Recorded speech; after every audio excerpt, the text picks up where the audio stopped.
and I cordially invite Mrs. D.P. Agrwal, sir. And she is a great poetess, and she has written many books for the students of school going and also the +2 students.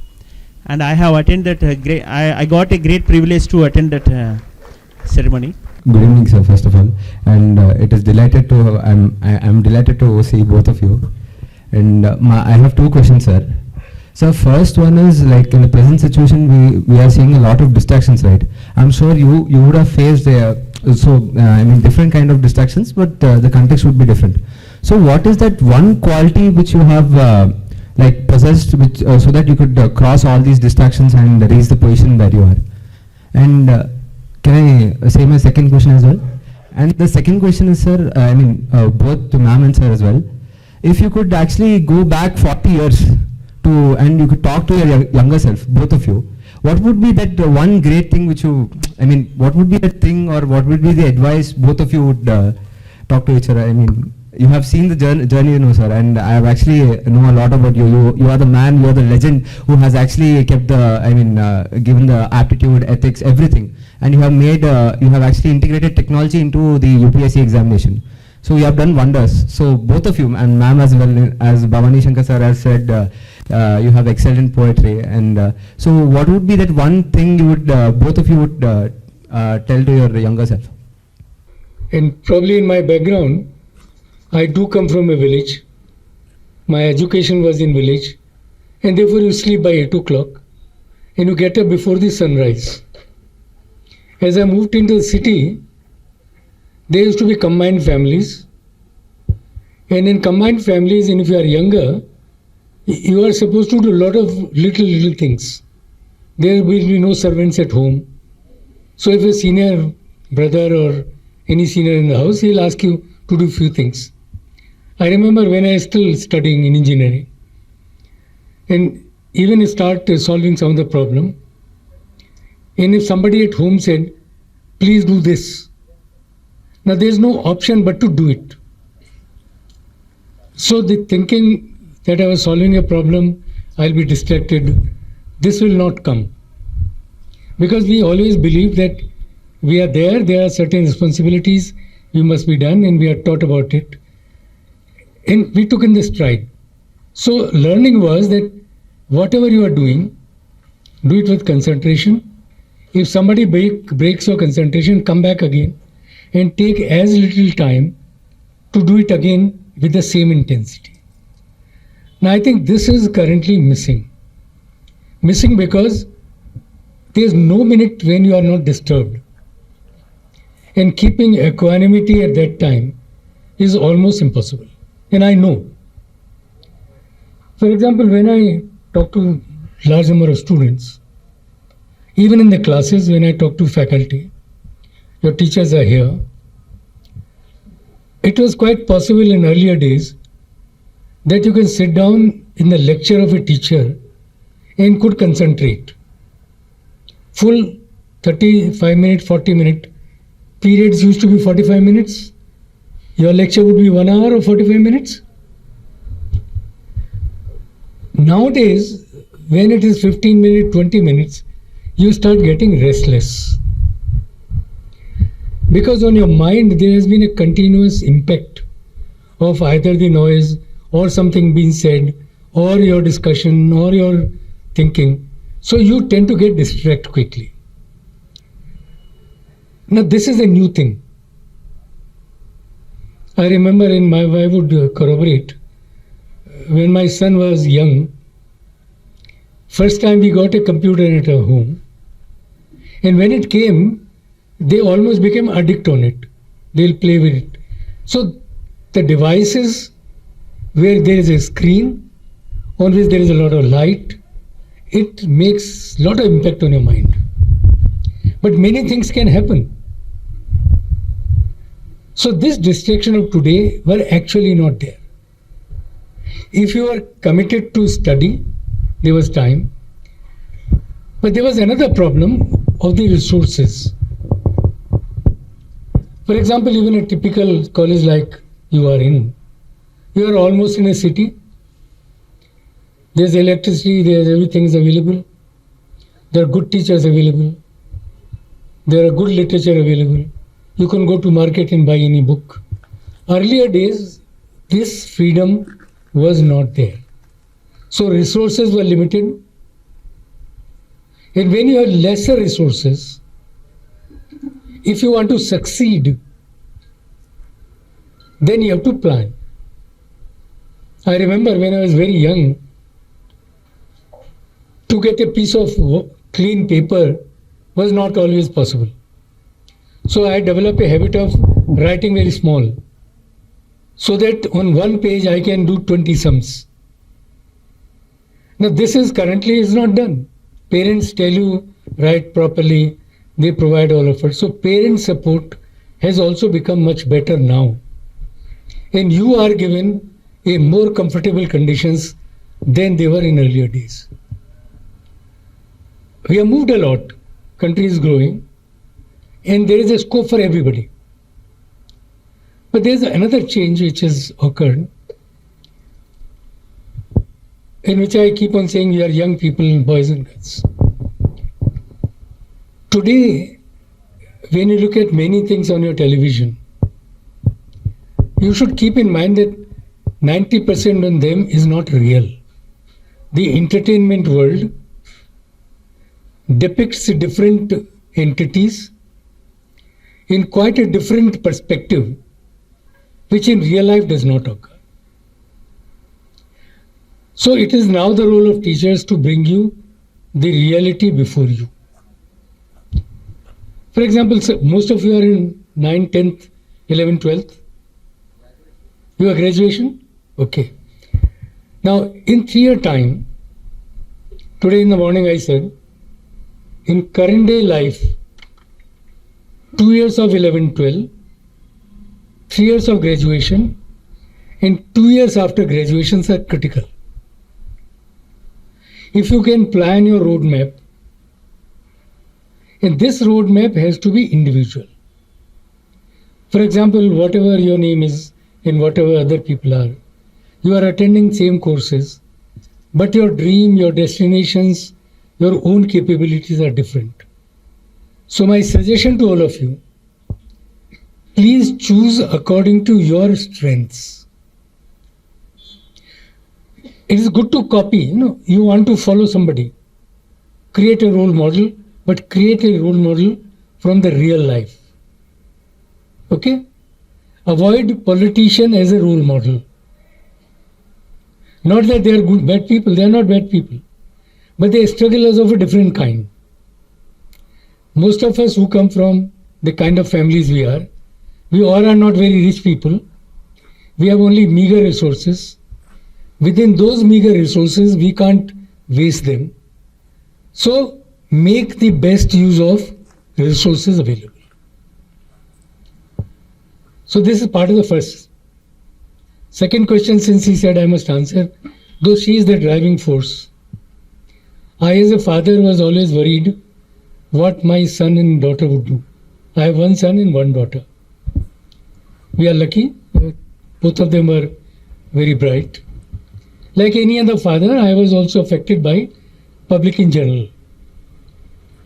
So I would have dreams that you must do, you must be topper in the class all the time. That's what each parent do. Luckily we have stability in her, in our home. She would always say, don't be too harsh on them. Each one of them will do better, definitely. Because if they have been born, there's something they will do. Now this alone is a big confidence. Only thing which we told to them, try to do the best in whatever you want to do.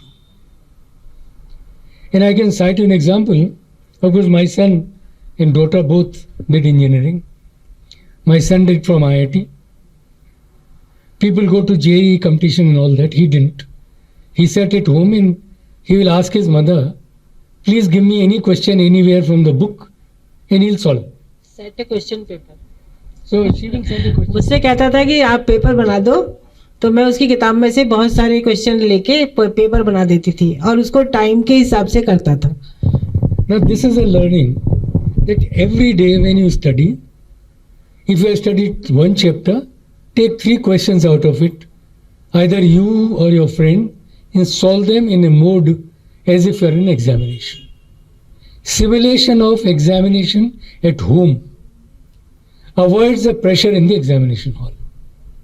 Otherwise, the theory of learning suggests that when you learn at home and solve a problem, you can get easily 80%, 90% marks. But when you do the same question in examination hall, you only get 70%. This 10% is because of the stress which you get of the examination. So what she did with my son, and later with my daughter, that they simulated their examination in the home itself. Now, which we don't do currently. Now, so 2 messages which we gave. Firstly, they knew we are not very rich people, but we are rich because both were educated, both were PhDs. She is in her own subject. She did her PhD first before we got married. She is a Sanskrit scholar, Vedic scholar. She was already selected through Public Service Commission when we married. I was at an IIT and I did my PhD the moment I joined my job. So to that extent, she is my senior in terms of my PhD. She also started working early than me, more or less. Maybe I started early, so almost together.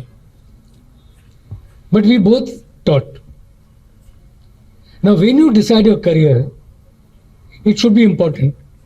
Now, for most of the girls at her time, teaching was one profession which they would choose.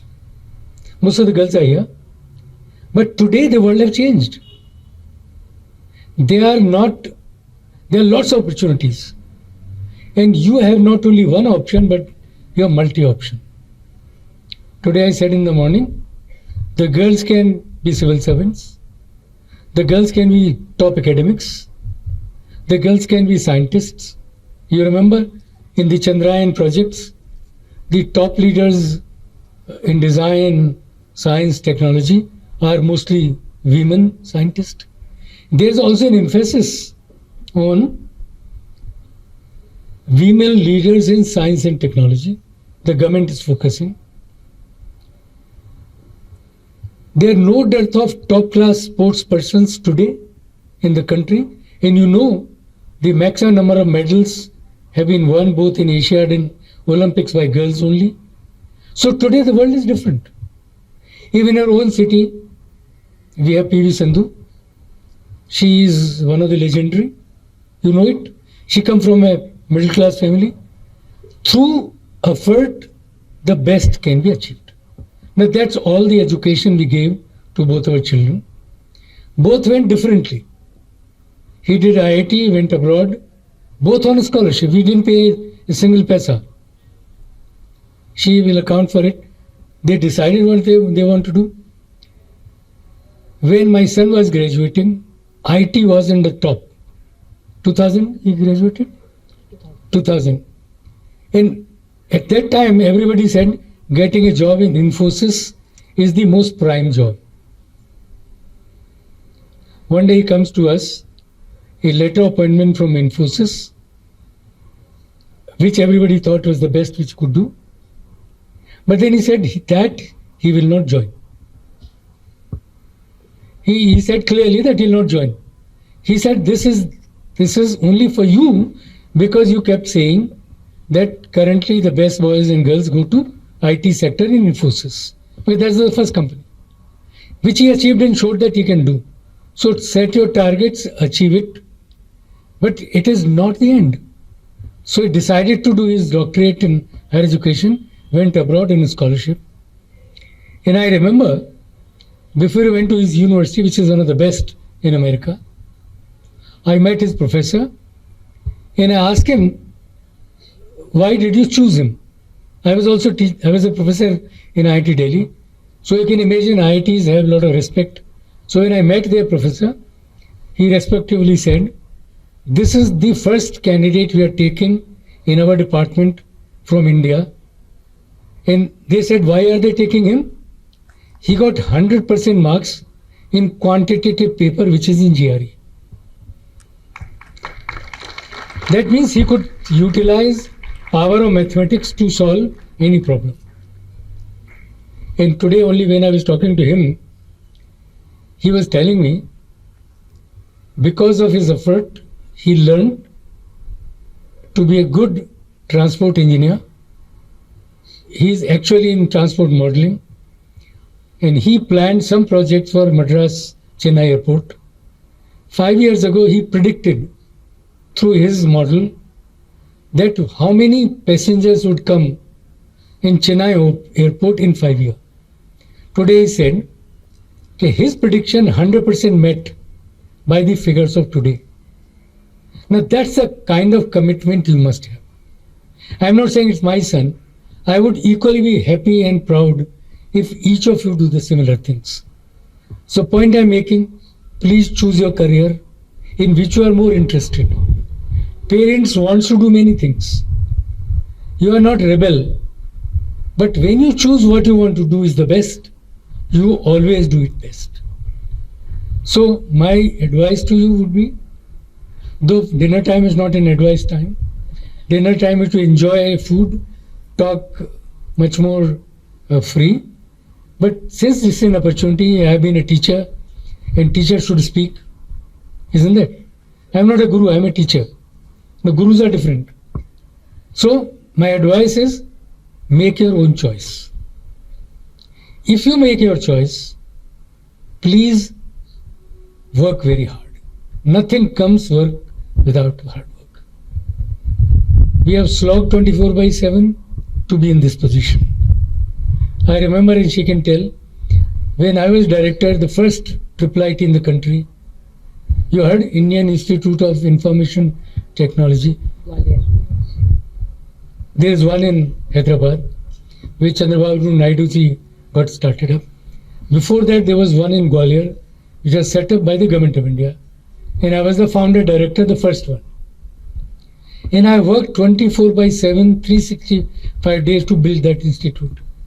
There would be days when I'll go to a meeting in Delhi, come back the same day, and look at my work of the office. So this is the kind of commitment you require. And believe me, to go to UPSC from Gwalior became so simple. There were people to say that nobody can be as hardworking as I would be. I was not affected by politics and politician. And they say he's a person who is not affected by anybody. And I now remember, that's my last episode. When I joined my member as UPSC, I went to meet the Prime Minister. That time it was Atal Bihari Vajpayee ji. And he being you heard about him. He was a great soul, a very nice gentleman. Unlike of any Prime Minister. I luckily worked the other one also, who was equally good. So he said, he narrated the whole story, how did I become a member? When I became member, people thought Vajpayee ji was in my pocket. I knew him. People thought I am his person. Then he said, look, I have a lot of faith in you. Firstly, he came from Gwalior. And you remember, he was from Gwalior. So this was one affinity, that I was from Gwalior. Second affinity was I was born in Uttar Pradesh. He was a MP from Lucknow. I was an engineer, which he always thought good. I was from IIT, which he thought is definitely the best one gets. And I was in the government. So he said there was nobody which replaces you. And the good part, best part of it is, there was nobody to say that I must make you as a member. There were other sifarish with me. Somebody will say make him, somebody will say make. Then one day I thought, nobody is coming for this man. There must be something good or bad about him. And that he decided that I am the person. And I am so proud that he chose me and narrated this story. This gives me a confidence that if you work hard, you require no props, you require no support, nor political, nor anything. on your own legs, you can be the best. My blessings to you for this evening. The young boys and girls stood and welcomed us. We are touched. We are so proud all of you. It's rare that both of us get such kind of affection. Recently, last year we went to Assam, went to a school like this, quite deeper in Assam, a place called Badarpur. And the children gave such a love and affection. And both were so touched. Today is another day when we are so touched by your affection. Our blessings are with you. And through your teachers, I hope you do wonderful things. As and when I am in Hyderabad, I promise, if you need me, I will always come and talk to you. My pleasure. Thank you.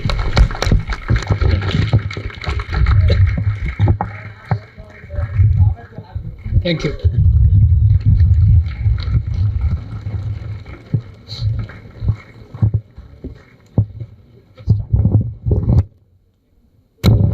Let's all start dinner. Poem. Any one single stanza of poem from your head.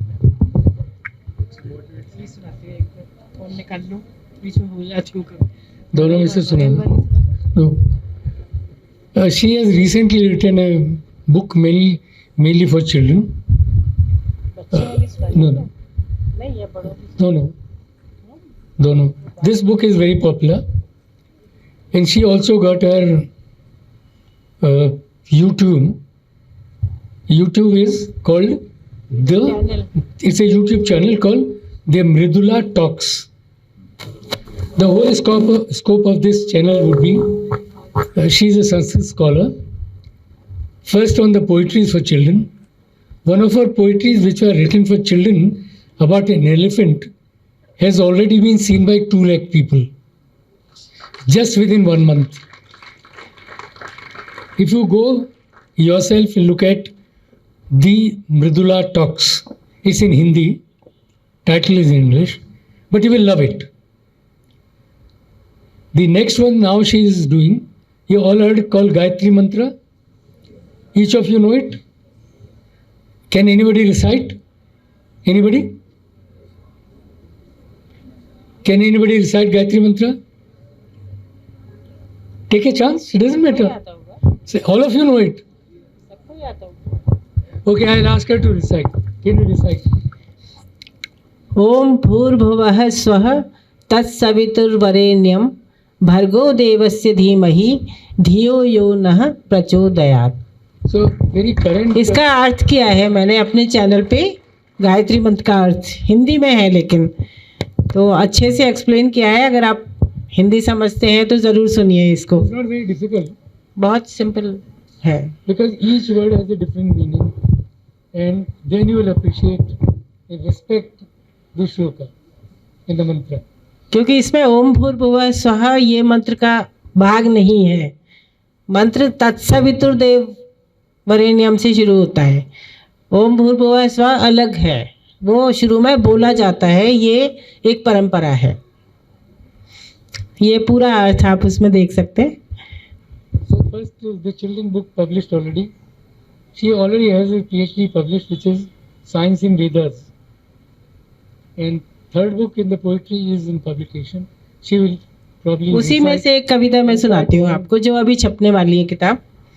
Simple ही है, समझ में आ जाएगी जहाँ तक है. तो एक बार मैं पहाड़ों पर गई थी, तो बादल ऐसे लग रहे थे जैसे हमारे पैरों में ही आ गए हों. तो उस समय उसको ध्यान में रखकर मैंने ये कविता लिखी है. और उसमें लास्ट में ये बताया है मैंने कि बादल हमारे लिए इतना करते हैं, हमें पानी देते हैं, सब कुछ देते हैं, और उसके लिए वो अपने आप को मिटा देते हैं. तो ये इस कविता में है. आज तो बादल ज़मीं पर आ गए, आसमां से दूर धरती के सफ़र पर नीर की बूंदों को अपने साथ रखकर, चमक बिजली की सबको दिखाकर, गड़गड़ाहट को गगन में गुजाकर. इन पहाड़ों में सुहाने छा गए, आज तो बादल ज़मीं पर आ गए। कभी गज और सिंह की आकृति बनाकर, इस तरह मानो पहाड़ों को लुभाकर, कभी श्वेत और कभी श्याम रूपों को धरकर, भरे दिल से पर्वतों से फिर बिछड़कर, जल के अश्रुओं से उन्हें नहला गए, आज तो बादल ज़मीं पर आ गए। आवरण जब हो तुम्हारा, छिपे रवि की ज्योति धारा, जब भी आगे पग बढ़ाया, पुनः सबने प्रकाश पाया। अपनी महत्ता भी हमें दिखला गए, आज तो बादल ज़मीं पर आ गए। गहन रात्रि में चले जब तुम भटक कर, तब तुम्हारे बीच से निकले चमक कर, चांद तारे आ गए तुमको मिटाकर, राह मानो देखते पलकें बिछाकर। उस रोशनी में रास्ता तुम पा गए, आज तो बादल ज़मीं पर आ गए। जल की धारा को बहाकर, प्यास सबकी ही बुझाकर, लक्ष्य है सबका भला कर, अस्तित्व को अपने मिटाकर, विजय परचम आज तुम लहरा गए, आज तो बादल ज़मीं पर आ गए।